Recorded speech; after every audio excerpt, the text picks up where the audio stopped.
Hey guys, Liz here and welcome back to episode 3 in the May of 2012 for the beginner series. And in this episode we're going to go through the basic tools, creating basic shapes maybe, some of the display options, and just some interface stuff that I missed out in the last episode. So let's get started. The first thing we're going to do is I'll just talk you through one of the things I forgot to say in the last episode, which was about this top panel. As you can tell, there are these little lines in the middle which allows you to customize these top bars as well. So if you click on one of these, as you can tell, there will a little flag appear next to that line, and that means that there's something in that tab. Okay, so if I click on that again, as you can tell, it hides these options. So if I didn't want to see my rendering options, let's say, then I can just go and click on this little bar right here and it will hide them. Same for everything else. If I didn't want to see this, then I can click on that and it will hide that, and it will make it look a bit neater. One thing that you gotta keep your eye on though is that do not close them just yet until you get familiar with the layout of this, because what might happen is you might close one of these, and then one day when you need them, you'll look for them, you'll forget that you closed it, and you're not gonna remember this little flag, and you will not be able to find the tool that you were looking for. Okay, so just keep everything nice and open until you get more familiar. And as you can tell right here, there are something shut, so if I open that, there are some more options appear. These are the save, open, and all that stuff. So we'll just leave everything nice and open here for now until we get more familiar with this. So what we're going to start off by is we're just going to create some basic shapes, and then we're going to play around with the select tool and the rotate move tool, and we'll also look into a little bit the channel box and the attribute editor and some of the different views. So this is going to be a great episode. We'll cover quite a lot of stuff. So the first thing we're going to do is, if you guys go into the polygons menu, and also in your shelf settings, just select polygons, and then we don't have to keep going on into create polygon primitives, and don't have to keep clicking in this option. We can just grab the shapes from here. So another thing that's quite important is if you go into create polygon primitives, make sure that the interactive creation is ticked on at the moment, because we're going to learn how to use that as well. So make sure that this option is ticked on, and your creation should be the same as mine. So what we're going to first start off with is we're just going to create a basic cube. So if you click on cube, as you can tell, it tells you drag the base on the grid and then pull up for the height. So what we're going to do is I'm just going to click in the middle, start pulling. That looks about right to me. On a cube about this big, I will let go of my mouse click, and then it tells me to drag up to set the height. So I'm just going to left click, drag it upwards, and as you can tell, my cube appears. Now as soon as it appears, yours might be in a different view, and the way you set this is by number 4, 5 and 6 on your keyboard. So if I just press 4 on my keyboard, as you can tell, it goes into wireframe mode. If I press 5 on my keyboard, it goes into shaded, and 6 would be the texture mode that we don't have at the moment. And also these views can be found right up here. So as you can tell, if I press 4, that's that. If I press 5, that's smooth shade all. Now if I press 6, that would be if I press 7, that would be texture mode, and so on. You can also customize this by, if I unselect this and go into view or shading, go into shading and then go into wireframe or shaded, as you can tell, you'll be able to see your edges on the cube even if it's not selected, which can be quite useful sometimes. Another different view that there is that might become very useful, and I use it very often, is right up here, which is the X-ray mode. So if I turn that on, as you can tell, my shape becomes transparent, and I can also select the edges that are on the other side of my object. So that's a quite good view as well. Now that we've got these useful views and settings out of the way from the viewport, what we're going to go through is we're just going to look into the attribute editor and also the channel box. So what we're first going to start off by is the channel box. So after you got this all opened up, the attribute editor, which you should have opened up already from our previous episode, what we're going to do is we're just going to press Control A on our keyboard, and it will switch to the channel box straight away. You can also do this with the clicks, but you're going to use this shortcut fairly often, so I do advise you to use Control A. So we're going to use Control A to go to the channel box. So now that we are in the channel box, and make sure that your cube is selected, so just right click on the cube, go into object mode, and just select your cube like so. And as you can tell, in the channel box we get a couple of options. We got pcube1, and as you can tell, a shape is selected right here. And what we can do here is we can translate it, rotate it, scale it, and also in the inputs bit we can change the width, the height, the depth, the subdivision, height, depth and width again. So let's just say I want to put this cube right in the center of a grid. What would that be? That would obviously be translate x0, y0, everything to 0. So let's just do that. We're going to do that by clicking on here and just put 0, 0, 0, and as you can tell, it put our cube right in the center. Well, at least it put the pivot point of the cube into the center of the grid.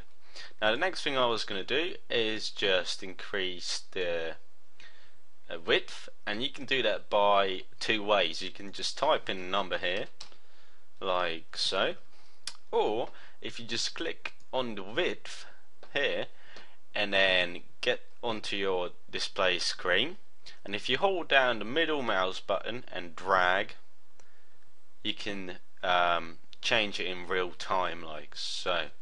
So I also want to increase the height. I'll just click on that, increase that, depth, and I can also add more subdivisions to my cube and so on. So that was the channel box. It's very important. You can change where it sits, how it sits there, and so on. I'm just going to turn off the subdivisions back to 0 so it's easier to see what's going on. So now I'm just going to scale this back down, move it up a little bit so it sits on our grid, and we're going to go through the move tool, rotate, and so on. So the move tool would be W on your keyboard. So if you go into object mode and you're in the selection mode, which would be Q on your keyboard, so press Q and just select your cube, go into object mode, make sure you're there, and then just press W on your keyboard, and that will bring up this three little points, which is your move tool.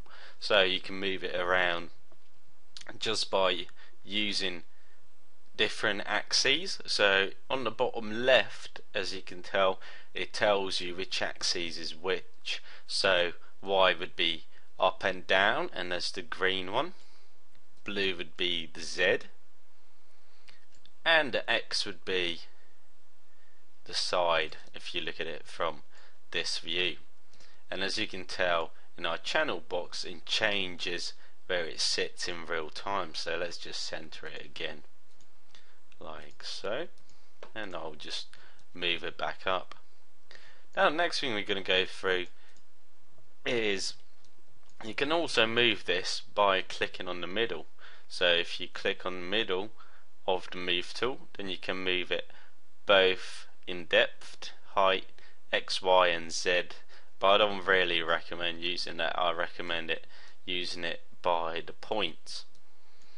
So now that we moved our cube back in the center again, what we're going to go through is the rotate tool. So the rotate would be E on your keyboard, and you get these different axes up again, and it works the same way as the move tool. So Z would be the blue, so you can rotate it just by using one angle. This would be the X, and so on, or you can rotate it how you want to by holding down one of these, which would be that grey one in the middle, and you can rotate it however you like. And again, as you can tell in our channel box, it changes. So if I wanted to put it back into default, I can just change all these to 0. Another thing you have here is the scale tool, which would be R on your keyboard. So as you can see, it's fairly similar to the move tool. The only difference is it got squares on the top instead of having arrows. So if I wanted to scale the whole thing, just click on the middle one and drag, and this scales my whole cube. If I just wanted to scale in the size, I just hold down the red one and drag, and same thing for in different angles. Now this is the universal manipulator, which I'm not gonna go into. You can experiment with it. It's a bit of everything really. I mean, it can be very useful in some different scenarios, but I just advise you to play around with it, and if you'll ever have to use it, then we'll go through it in more detail. Now, one thing that is quite important is, as you can tell, this pivot point, and that pivot point will normally be in the center of your object. Well, it will always be if you just created that object recently, but what you might get is if I just duplicate this cube and I'm just going to group these two together like so, and group them together, as you can tell, our pivot point is not in the center of the two objects. It just went into the middle of the grid, which is 0, 0, and that's what happens once you group two objects together. So what I want is, I just want to first of all make my pivot point bigger because I can hardly see it, and you can do that by pressing plus and minus on your keyboard. So if I can't see my pivot point arrows because it's too big or too small, I can make them bigger by pressing the plus and minus sign on your keyboard near the num lock or the numbers panel on the right hand side of your keyboard. So now that we've made our pivot point bigger, what I want to do is I just want to move it. So there are two different ways. You can either move it right in the middle by going into modify, center pivot, and this will do, it will put the pivot point right in the middle of the two objects, alright, like so. But if I still wanted to, let's say I still wanted to keep it on the grid, how do I change where this pivot point sits? And it's fairly simple. If you press insert on your keyboard, if my keyboard will work, like so, as you can tell, the arrows changed around a bit and the middle point got a circle in it, and that means that you can move your pivot point around how you want to. So I can again move it in between the axes. If I select my group again, like so, I can move it in the axes, or I can move it wherever I want it to. I can move it up or wherever I want it to. And now if I press insert again, if my keyboard would work, sorry about this, like so, please work, come on, my keyboard is being dodgy lately. There we go, now I've pressed insert again on my keyboard, and now that's my pivot point. Okay guys, now I just want to make it back into the center, so center pivot, and that's where my pivot point is. So that's it for this tutorial guys. I hope you enjoyed it. I hope you learned some new stuff about the outline, the channel box and so on.